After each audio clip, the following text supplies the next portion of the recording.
The stars looked different from Ceres. Engineer Peter Collins noticed this as he stared through the small viewport in his quarters. After 6 months stationed at what was officially called Mining Outpost C-12, he still couldn't get used to the view. Earth was just a tiny blue dot from here, barely visible among countless others. Peter checked his watch. His shift started in 20 minutes. He grabbed his tablet and headed toward the elevator that would take him down to level 7, where he maintained mining equipment. At least, that's what his official job description said. The elevator required a retinal scan and a 6-digit code that changed daily. For a simple mining operation, security seemed excessive. But Peter had learned not to ask questions. Jobs with United Earth Space Command paid well, especially those in the asteroid belt. "Morning, Collins," said Olivia Bennett as Peter entered. The maintenance bay. Dr. Bennett was his direct supervisor, a brilliant engineer with short brown hair always kept in a practical style. "I need you to check Sector 17 today. We're getting strange power fluctuations." Peter nodded. On it. Sector 17 wasn't on any official map of the station. Peter had discovered this during his first month when comparing the station schematics to the actual layout. The discrepancy bothered him, but not enough to risk his position by asking about it. He gathered his tools and headed to the unmarked corridor that led to Sector 17. 2 armed guards nodded as he approached. They checked his badge before letting him pass through the heavy doors. Beyond the entrance was a monitoring station filled with screens showing energy readings. Peter had been here before, usually to fix minor issues with the sensors. Today, however, one display showed energy spikes far beyond normal parameters. Peter connected his tablet to the main console and downloaded the data. The energy signature didn't match anything he recognized from standard mining operations. His curiosity overcame his caution. He accessed the station's central database, using the maintenance codes Dr. Bennett had given him. Most files were restricted, but he found schematics for the power distribution system. Following the unusual energy flow led him to discover a hidden section in the station's blueprints. "What are you doing, Collins?" Peter jumped. Dr. Bennett stood in the doorway, her expression unreadable. "I was tracking the power fluctuations," Peter said, his heart racing. "They're coming from somewhere deeper in the asteroid." Olivia sighed. She closed the door behind her and lowered her voice. "You've always been too clever for your own good." "What's going on here?" Peter asked. "This isn't just a mining operation." "Is it?" Olivia was quiet for a long moment. "How much do you know about the Galactic Hegemony?" Peter shrugged. Everyone knew about the alien coalition that had made contact with Earth 50 years ago. They control most trade routes. They limit our expansion. They tax us for protection. And do you know what happens to civilizations that defy them? Peter had seen the news reports about the colony on Proxima Centauri B. The hegemony had declared their defense system too advanced and reduced the settlement to ash. Thousands died. "They destroy them," he said quietly. Olivia nodded. "Follow." "You've already seen too much to be kept in the dark." She placed her hand on a scanner hidden beneath a panel. A section of wall slid open, revealing another corridor. Peter followed her, his mind racing with possibilities. The corridor ended at another security checkpoint. After more scans and verification, they entered a vast chamber carved into the heart of Ceres. Peter gasped. Before them stretched an enormous construction bay. Hundreds of workers moved around scaffolding that surrounded what looked like a massive sphere. The structure was easily several kilometers across. "What am I looking at?" Peter whispered. "Project Colossus," Olivia said. "Humanity's insurance policy." A tall man in a United Earth Space Command uniform approached them. The insignia on his collar marked him as an admiral. "Dr. Bennett, why is this civilian in a restricted area?" "His Voice was stern, but not angry. "Admiral Miller, this is Peter Collins. He found energy readings from the gravity core. He's the best engineer I've worked with, and we need him." Admiral Frank Miller studied Peter carefully. "Do you understand what treason means, son?" Peter swallowed hard. "Yes, sir. Everything you see here is classified beyond top secret.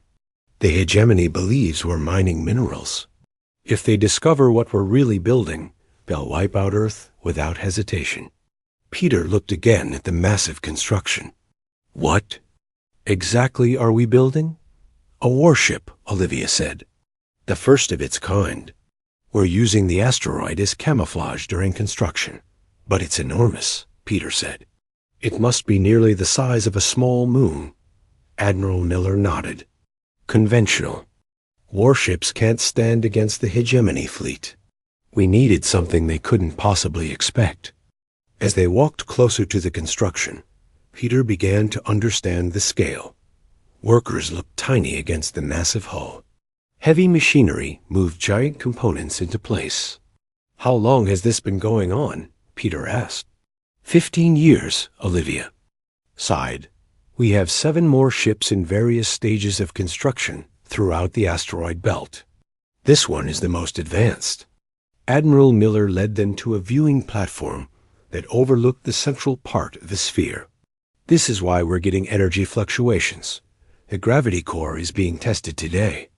Below them, engineers worked around a glowing device at the center of the ship. The light pulsed with strange patterns. "The hegemony believes humans are only capable of basic space travel," Miller explained. "They've deliberately kept advanced technology from us. What they don't know is that we've been developing our own. The gravity manipulation technology is revolutionary," Olivia added. "It allows us to create artificial gravity fields, strong enough to deflect any known weapon. It can also be used offensively." Peter's mind raced with the implications. "You're planning to fight the hegemony?" Admiral Miller's face hardened. "We're planning to survive. For now, we hide and we build. When the time comes, humanity will be ready." An alarm sounded throughout the chamber. A voice came over the speakers. "Attention all personnel. Hegemony inspection shuttle approaching. Initiate protocol Omega. This is not a drill." Workers quickly began shutting down equipment and covering the massive structure. "Inspection?" Peter asked, suddenly afraid. "The hegemony sends inspectors quarterly to ensure we're not exceeding our technology restrictions," Olivia explained as they hurried back toward the exit. "So far, we've managed to hide everything." "What about the energy readings?" Peter asked. "If I could detect them, that's why you're here now," Admiral Miller said grimly.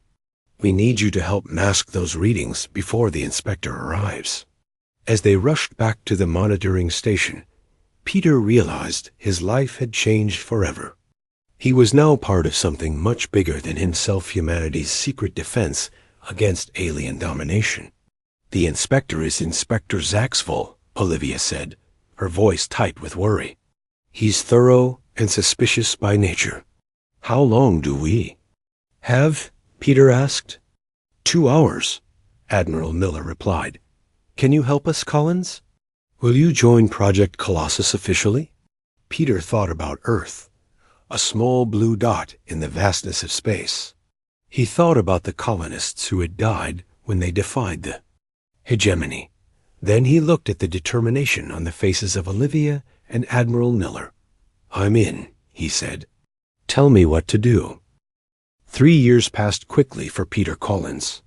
What had once been a secret too heavy to bear became his daily life. He now led a team of 50 engineers working on the gravity core of the massive ship they called Earthshaker. The project had advanced significantly, though they still needed a few more months to reach full operational capacity. Peter sat in the main control room with Olivia, reviewing the latest test results. Their relationship had grown from supervisor and employee to close friends and trusted colleagues. Together, They had solved countless problems with the revolutionary technology. The power distribution is still fluctuating in Sector 4, Peter sighed, pointing to the data on his screen. We're at 82% efficiency overall. Olivia nodded. Better than last week. Admiral Miller will be pleased with the progress. The door to the control room slid open. Admiral Miller entered, his face grim. Behind him walked a woman and a man in crisp military uniforms. Peter recognized Captain Alan Foster from briefings. A decorated veteran with a stern expression and graying hair at his temples. The woman was Commander Lisa Gray, Foster's executive officer, known for her tactical expertise. Dr. Bennett, Collins, Admiral Miller said, his voice tight. We need to talk. Olivia stood up. What's happened? The hegemony attacked the Mars colony an hour ago. They claim we exceeded authorized development parameters. Miller's hands clenched into fists. Early reports show thousands dead. They bombed the main habitat domes. Peter felt the blood drain from his face. Mars had over 50,000 civilians, including many families. But Mars was fully compliant with all hegemony restrictions. This wasn't about compliance, Captain Foster said, his voice hard. This was a message. The hegemony is tightening its grip. Commander Gray stepped forward. United Earth Command has officially protested, but the Hegemony Council dismissed. They're sending ships to inspect our other colonies. Admiral Miller looked at each of them in turn. We're out of time. The Earthshaker needs to be ready for deployment. How soon can it be operational? Olivia and Peter exchanged worried looks. We need at least 2 more months for full capacity.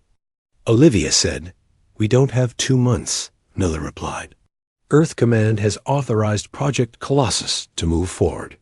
Captain Foster will command the Earthshaker, with Commander Gray as his executive officer. Peter felt a cold knot of fear in his stomach. Sir, the gravity core isn't stable for extended use. We haven't completed the safety protocols. We'll have to manage, Captain Foster said. Better to launch now than wait for the hegemony to find. U.S. Over the next 72 hours, the entire asteroid base transformed. Hidden compartments opened, revealing weapon systems and crew quarters. Personnel who had trained in secret for years moved into position. The Earthshaker was preparing for war. Peter worked without sleep, making last-minute adjustments to the gravity core. Olivia stayed by his side, both of them aware that the fate of humanity might rest on their work. If the core fails during combat, Peter said quietly as they calibrated the main controls, the feedback could destroy the ship. Olivia placed her hand on his shoulder. Then we make sure it doesn't fail. On the 4th day, Admiral Miller called all key personnel to the command center. Nearly 200 people crowded into the space, tension thick in the air. The time has come, Miller began. For decades, humanity has endured hegemony rule. We've watched our colonies restricted, our resources taken, our people killed when we dared to step out of line. Today, that changes.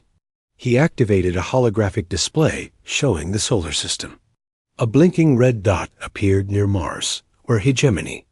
Ships still orbited. Our target is here, Miller continued, pointing to another location.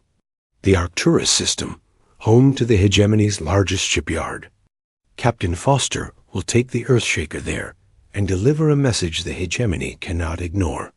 Captain Foster stepped forward. Our mission is clear. Destroy their ability to build warships. The Earthshaker will depart in 6 hours. Essential. Crew only. Peter turned to Olivia. They need us on board. The gravity core requires constant monitoring.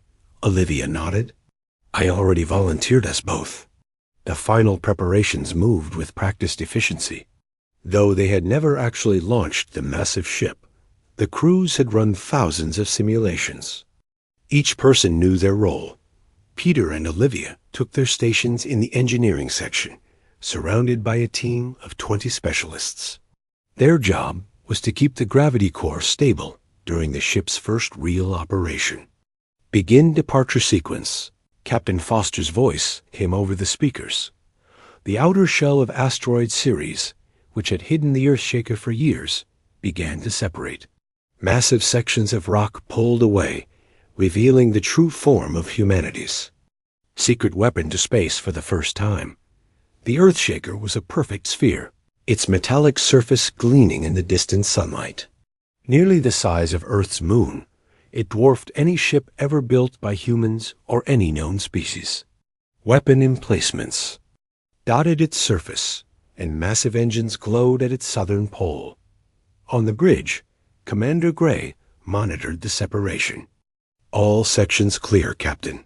We are free of Ceres." "Engage stealth systems," Foster ordered. Peter felt the gravity core's power surge as it created a field around the entire ship.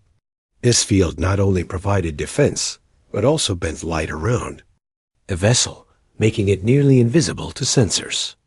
To any observer, the Earthshaker would appear as nothing more than a small mining asteroid. "Stealth systems engaged," reported Commander Gray. "Setting course for Arcturus." The journey took 3 days. The Earthshaker moved faster than any human vessel had before, powered by the revolutionary gravity technology. They passed Hegemony. Patrol ships undetected, a moon-sized predator swimming among Minnow's dot as they approached Arcturus. Captain Foster called Peter to the bridge. The main view screen showed their target, a massive orbital construction facility surrounded by nearly 100 Hegemony warships.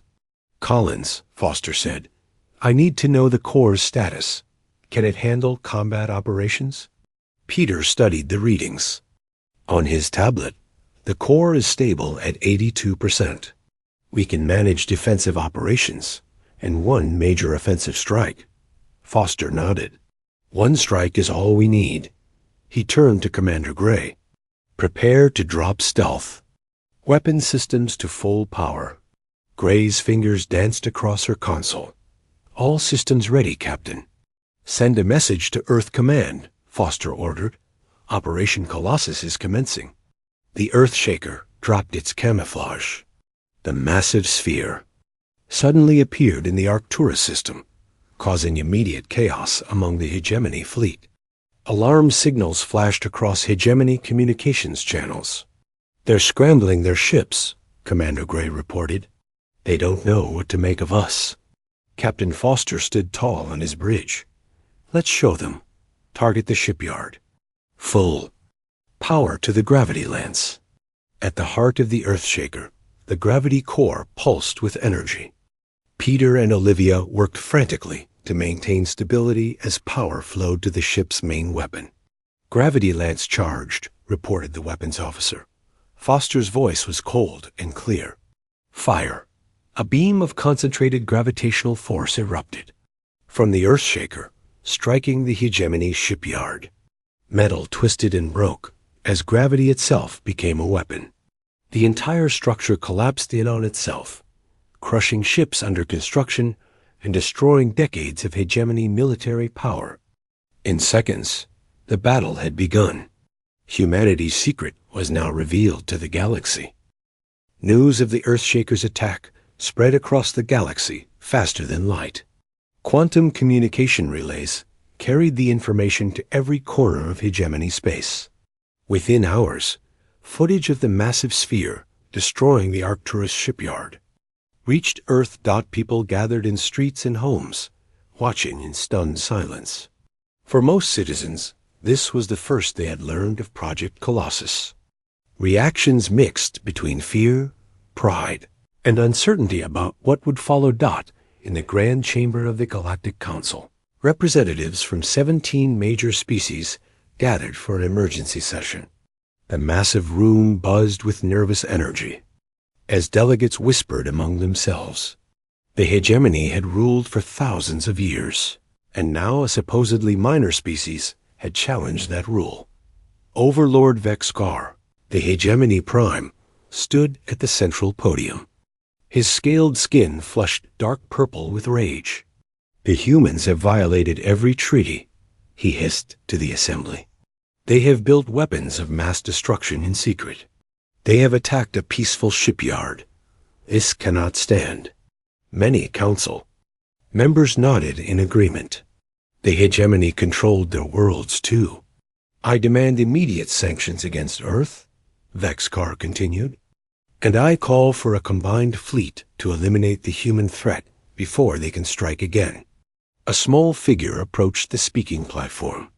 Ambassador Helen Martinez of Earth stood alone, facing the hostile council. She was a woman of middle age with calm eyes and a determined expression. "Honored representatives," she began, her voice steady. "Before you vote on Overlord Vexcar's proposal, Earth wishes to share important information." She activated a holographic display in the center of the chamber. The image showed space around Earth's solar system. Suddenly, 12 massive spheres appeared, each identical to the Earthshaker. A collective gasp filled the room. "The vessel that destroyed your shipyard was our prototype," Ambassador Martinez said. "These are our production models." Back on Earth, General William Richards stood in the newly established Colossus Command Center. Screens surrounded him, showing the positions of the revealed fleet. For years, he had overseen the secret training of crews, preparing for this moment. "Status report," he called to his staff. "All vessels maintaining position," replied his second-in-command. "The Earthshaker is returning from Arcturus. Captain Foster reports minor damage, but all systems functional." Richards nodded. "And the hegemony fleet?" "Scattered. They're pulling ships from border regions to protect their core worlds." Richards studied the strategic display. The revelation of the Colossus fleet had thrown the galaxy into chaos. Now they needed to press their advantage. In a laboratory deep within Ceres base, Peter Collins and Olivia Bennett reviewed data from the Earthshaker's first combat operation. The gravity core had performed beyond expectations, but they had discovered a concerning power fluctuation during the main weapon discharge. "If we adjust the containment field here," Peter said, pointing to a diagram, "we might be able to create a more focused effect. Something that disables rather than destroys." Olivia nodded. "A precision strike option. That could be valuable." They worked through equations and simulations, barely noticing the hours passing. Their breakthrough came near midnight, when Peter realized they could create a carefully calibrated gravitational pulse. "This would disrupt ship systems without structural damage," he explained excitedly. "We could disable enemy vessels without destroying them." "A system shock," Olivia said, studying the results. "This could change everything." Their discovery was immediately reported to Admiral Miller, who recognized its strategic importance. The ability to disable rather than destroy would give humanity options beyond simple destruction. At the Galactic Council, debate raged for hours. Many representatives feared angering the hegemony, but others saw an opportunity to break free from millennia of control. Ambassador Martinez fielded questions with calm diplomacy. "Humanity built these ships for defense, not conquest. We seek only the freedom to develop without artificial restrictions." "Lies," Vexcar shouted. "If you wanted peace, you would not have built weapons of war. We built what was necessary after watching the hegemony destroy our colonies for minor violations." Martinez replied, "The attack on Mars killed thousands of civilians. That was the final provocation." The council session ended without resolution. As delegates departed, several approached Martinez privately, expressing cautious support for Earth's position. On the Earthshaker, Captain Foster received new orders from Colossus Command. The massive ship, now repaired and resupplied, would lead a mission to the hegemony throne world Vex Prima. "Not an attack," General Richards clarified in his message. "A demonstration of force. Show them we could strike at their heart, but choose not to." Foster gathered his command staff to plan the mission. Commander Gray expressed concern. The hegemony will have concentrated the remaining fleet at Vex Prima, she pointed out. We'll face significant resistance. That's why we're bringing 2 additional Colossus ships, Foster replied. And we'll be testing the new system shock capability that Collins and Bennett developed. As preparations continued, news arrived from across hegemony space. On several worlds, populations had begun to resist their overseers. The revelation of Earth's planet-sized warships had inspired hope among those who had lived under hegemony. Rule for generations. Admiral Miller called an emergency meeting with Earth's Leadership Council. The situation was evolving faster than anyone had anticipated. We built these ships to ensure humanity's survival, he told the assembled leaders. But now we find ourselves in position to reshape the galactic order. The council debated their next steps carefully. Some advocated aggressive action to dismantle the hegemony completely. Others urged caution, warning that too much change too quickly could lead to chaos. What we need, said President Laura Warren, is to present an alternative to hegemony rule. Not just destruction, but a vision for something better. As the leaders of Earth planned their next move, the crew of the Earthshaker prepared for their mission to Vex Prima. Peter and Olivia joined the ship's engineering team to oversee the implementation of their system shock technology. The mood aboard was tense but determined. Every crew member understood the historic importance of their mission. They would either establish humanity as a new galactic power or provoke a war that could spread across hundreds of worlds. Captain Foster addressed the crew before departure. What we do in the coming days will determine the future of not just humanity, but countless species.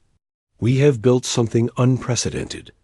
Now we must show wisdom in how we use it. The Earthshaker and 2 sister ships departed Earth orbit, vanishing into the depths of space. Their destination, the very heart of the empire that had dominated the galaxy for thousands of years.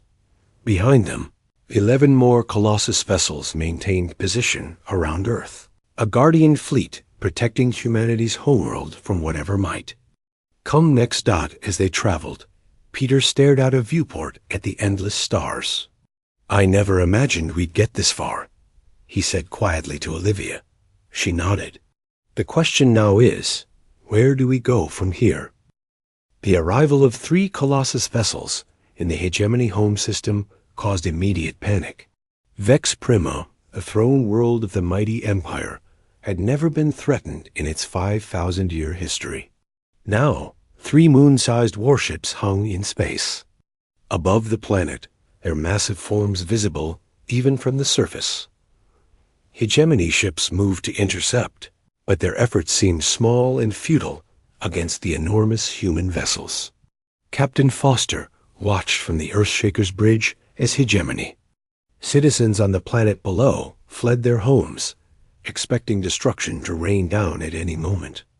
Open all communication channels, Foster ordered. Not just the official ones. I want every person on that planet to hear us. Commander Gray worked at her console. Channels open, Captain. We're broadcasting on all frequencies, bypassing their communication controls. Foster took a deep breath and began to speak. His words reached not only Vex Prima, but were relayed across hegemony space. People of the hegemony, I am Captain Alan Foster of Earth. We bring you truth, not destruction. On 17 worlds across hegemony space, beings of all species stopped to listen. For many, this was the first time they had heard an uncensored human voice. For centuries, the hegemony has claimed to bring order and protection to the galaxy, Foster continued. But they have ruled through fear and control. They have restricted technology, limited expansion, and punished any who dared to question their authority. In the Earthshaker's engine room, Peter and Olivia monitored the gravity core. They had prepared the system shock technology, ready to disable but not destroy any ships that attacked. We're maintaining stable output, Peter reported. To the bridge. System shock capability at full readiness. On the bridge, Foster received the message and nodded. The hegemony fleet is approaching. Prepare for defensive action only. As he spoke, 30 hegemony warships moved toward the Colossus vessels. They opened fire, energy weapons flashing against the massive spheres. No damage, reported Commander Gray. Their weapons can't penetrate our gravity shields. Foster nodded. Implement system shock on the lead vessels only. Let's show them what we can do. Peter activated the new technology. A carefully calibrated gravitational pulse extended from the Earthshaker, washing over the 5 lead hegemony ships. Their engines died immediately, leaving them drifting in space, crews unharmed, but ships powerless. Continue broadcast, Foster ordered. His message resumed across all frequencies. We could destroy your fleets and cities, but that is not our purpose. Humanity seeks freedom, not dominance. We have revealed evidence of hegemony crimes against not only humans, but dozens of other species. Below, on the surface of Vex Prima, the broadcast reached every communication device. Hegemony citizens watched in shock as their screens displayed evidence of atrocities, committed by their leaders, evidence collected over decades and now impossible to suppress. Commander Gray approached Captain Foster. Sir, we're detecting unusual activity on the planet. It appears some population centers are rising against hegemony security forces. Foster nodded. Phase 2, then. Prepare a landing team. Gray selected 20 crew members with military training. Their mission was delicate. Land on the hegemony, throne world, and secure the infamous detention facility where political prisoners from across the galaxy were held. I want to go with them, Olivia told Peter in the engine room. My background in xenobiology could be useful if there are injured prisoners. Peter looked concerned. It's dangerous. The hegemony forces won't surrender easily. I know, Olivia said, but this is about more than just humans now. After brief consideration, Commander Gray approved Olivia's request to join the team. They boarded a shuttle and departed the Earthshaker, protected by the massive ship's gravity field as they descended toward the detention facility. Throughout hegemony space, the effects of Captain Foster's broadcast spread like wildfire. On world. After world, populations that had lived under strict control for generations found courage.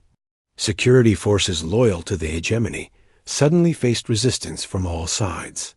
On Draz 4, mind workers overthrew their overseers. On Lintari Prime, academics who had been forced to falsify research to support hegemony claims now spoke truth publicly. On Kelter, religious leaders who had been forced to preach hegemony doctrine now called for freedom. Back on Earth, General. Richards monitored these developments with growing amazement. It's happening faster than we anticipated, he told Admiral Miller. The hegemony structure is collapsing. Miller nodded, his expression serious. We need to be ready for what comes. Next, power vacuums can be dangerous. On Vex Prima, Commander Gray led the landing team through the detention facility. Hegemony guards had mostly fled, leaving prisoners locked in their cells. The team moved quickly, opening doors and providing medical assistance where needed. Olivia worked tirelessly, treating beings from species she had only read about. Many had been imprisoned for years, some for decades, their only crime being opposition to hegemony policies. In one high-security section, they found a human prisoner. Daniel Harris had been a diplomat sent to negotiate with the Hegemony 20. Years earlier, he had disappeared, presumed dead. In reality, he had been held in isolation all this time. Earth sent ships? Harris asked weakly as Olivia treated his injuries. Real warships? More than ships, Olivia told him. We built vessels the size of moons. The hegemony can't stop us now. Harris closed his eyes, tears streaming down his face. I never lost hope. Even here, I knew humanity would find a way. As the landing team escorted prisoners to transport shuttles, hegemony loyalists mounted a desperate counterattack. Commander Gray's team took defensive positions, protecting the freed prisoners. Earthshaker, we need immediate extraction, Gray called over her communicator. Heavy resistance at the main entrance. Above, Captain Foster responded quickly. Sending support shuttles, hold position. Peter, monitoring communications from the engine room, felt helpless as he listened to the sounds of combat. Olivia was down there, in danger. The battle lasted 20 minutes. When it ended, the landing team had secured all prisoners, though 3 team members suffered injuries. None were fatal. As shuttles returned to the Earthshaker, reports came in from across the galaxy. The hegemony fleet was in disarray, with many captains refusing orders to attack the human vessels. On dozens of worlds, populations had taken control of government centers. Admiral Miller watched these developments from Colossus Command. We built these ships to survive, he told his staff. But it seems we've built them to liberate. Captain Foster sent a final message before the Colossus vessels departed the Vex Prima system. The age of hegemony dominance is over. Each world must now decide its own future. Earth extends friendship to all who seek peaceful cooperation. As the massive ships turned toward home, Peter finally relaxed. The gravity core had performed perfectly throughout the mission. More importantly, Olivia had returned safely, tired but proud of what they had accomplished. What happens now? Peter asked her as they watched Vex Prima shrink in the viewport. Now comes the hard part, Olivia replied. Building something better than what we destroyed. Throughout the galaxy, species that had known only hegemony rule for countless generations faced an uncertain future. Freedom had come suddenly, brought by massive warships from a planet many had barely noticed before. Question on every world was the same. What would humanity do with its newfound power? 6 months after the fall of the hegemony, representatives from 37 formerly subjugated species gathered at Unity Station, a massive space platform orbiting Jupiter. The station had been built specially for this historic meeting, designed to accommodate beings from worlds with vastly different environmental needs. Admiral Frank Miller stood before the assembled delegates, his formal uniform bearing new insignia marking his role as Earth's chief diplomatic representative. Behind him, through the station's massive viewports, one of the Colossus vessels hung in space, a reminder of the power that had made this gathering possible. 6 months ago, humanity revealed our greatest secret, Miller began. The ships we built in darkness have brought light to worlds that lived too long under hegemony's shadow. Now we face a greater challenge and war building a lasting peace. Delegates listened carefully, translation devices converting Miller's words to dozens of languages. Some species had been traditional rivals before hegemony rule. Others had never met. All shared the experience of recent liberation. Earth proposes the formation of a new interstellar cooperative, Miller continued. Not an empire, not a hierarchy, but a true partnership of equals. And as a demonstration of our commitment to this ideal, we propose that the Colossus fleet be placed under joint command with oversight from all member species. Murmurs spread through the chamber. The offer surprised many. Humanity was voluntarily sharing control of the most powerful weapons ever created. Zertal, a delegate from a world that had suffered particularly harsh hegemony rule, rose to speak. While we appreciate Earth's gesture, we must ask, why would you surrender your advantage? These ships give humans unprecedented power. Miller nodded. Power we never sought for its own sake. We built these vessels for survival, not dominance. Using them to control others would make us no better than the hegemony we overthrew. On Earth, the debate over Miller's proposal raged across the United Earth Council. a faction led by General William Richards strongly opposed sharing control of the Colossus fleet. These ships were built with human ingenuity, human resources, and human blood, Richards argued in the council chamber. They represent our only guarantee against future threats. We should maintain exclusive control. President Lara Warren listened to all arguments before responding. The galaxy is watching us closely. The decisions we make now will shape interstellar relations for centuries. Do we want to be remembered as liberators or as the next empire? The debate extended beyond government. Chambers. In homes and public spaces across Earth and its colonies, citizens discussed humanity's new role in the galaxy. Many who had lost family to hegemony attacks favored maintaining military superiority. Others saw an opportunity to build something truly new. Aboard the Earthshaker, now orbiting Earth, Captain Alan Foster received regular updates on the diplomatic proceedings. When asked for his opinion by Earth Command, he didn't hesitate. These ships were built from humanity's determination to never be enslaved, he stated in his official response. Using them to dominate others would betray that very purpose. His words carried weight. Foster had commanded the first mission against the hegemony and had seen firsthand both the destructive potential and liberating effect of the vessel's dot in the Science Division of Colossus Command. Peter Collins and Olivia Bennett had begun work on a new project adapting the gravity technology for peaceful purposes. Their research suggested applications in medicine, space travel, and even environmental restoration. Imagine using controlled gravity fields to rebuild habitats destroyed by the hegemony. Olivia explained to visiting delegates from 3 different worlds. We could help restore ecosystems on dozens of planets. Peter nodded. The same technology that powered our weapons could help heal worlds. The visiting delegates were impressed. One, a being with iridescent scales and 4 eyes, spoke thoughtfully.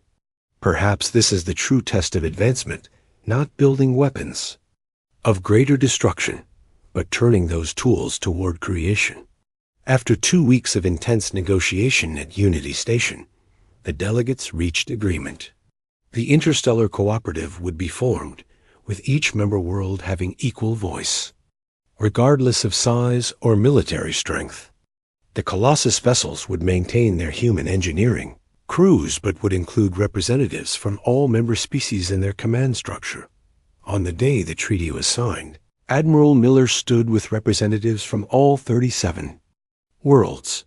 Each placed their hand, appendage, or sensory organ on the document simultaneously, a physical symbol of their shared commitment. Today marks not an ending, but a beginning, Miller said.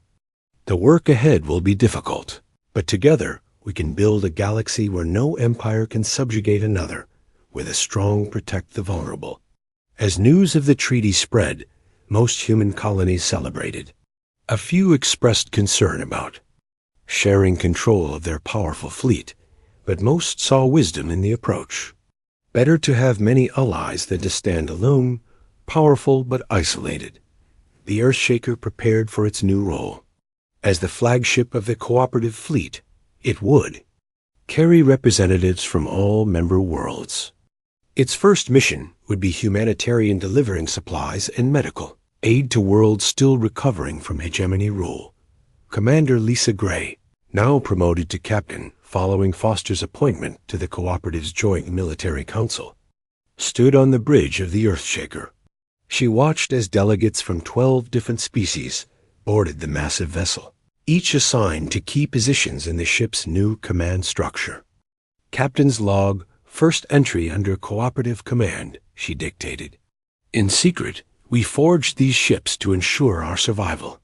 In the open, we will use them to forge something greater, a future where technology created for war has given us the opportunity for lasting peace. As Gray completed her log entry, Peter and Olivia joined a mixed species team in the engineering section. Together, they would continue to refine and improve the gravity technology, finding new applications to benefit all worlds. Did you ever imagine this outcome when you first found those strange energy readings? Olivia asked Peter as they prepared for the ship's departure. Peter smiled. Never. I just wanted to fix a power fluctuation. Now we're helping to rebuild the galaxy. The Earthshaker departed Earth orbit, its massive form gleaming in the sunlight. Inside, beings from worlds that had been enemies or strangers mere months before now worked side by side. The ship that had been built in darkness now moved openly through space, a symbol of cooperation rather than conquest. Far beyond the edge of explored space, something ancient stirred. The gravitational disturbances created by the Colossus fleet had awakened entities that had slumbered for millennia. They sensed the emergence of a new power in the galaxy, one wielding forces they recognized. As the Earthshaker and its sister ships began their mission of peace, humanity and its new allies remained unaware of the ancient eyes now turning their way. The liberation of the galaxy from hegemony rule had been just the beginning. Humanity's greatest challenge was yet to come.